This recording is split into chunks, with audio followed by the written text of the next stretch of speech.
What we do on a day-to-day basis makes a difference in patients' lives.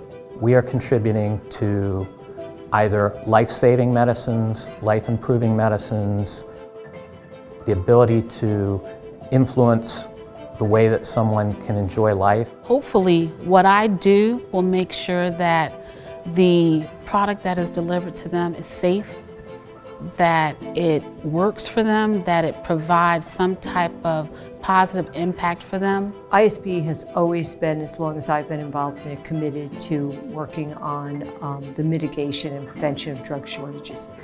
And really, we're going to have to rethink how this industry grows in the years ahead. And I think ISPE is really helping to bring that conversation to the forefront so that we as engineers can help impact that and make a step in the right direction, if you will. Every time there's a drug that gets approved, organization build, design, manufacture, and produce drugs to again treat.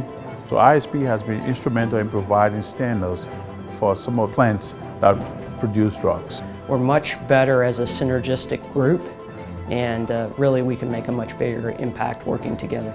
ISPE's commitment to advancing the educational and technical proficiency of our members has never faltered.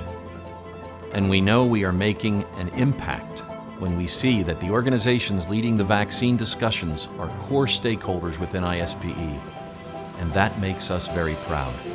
This is ISPE. This is ISPE. This is ISPE. This is ISPE.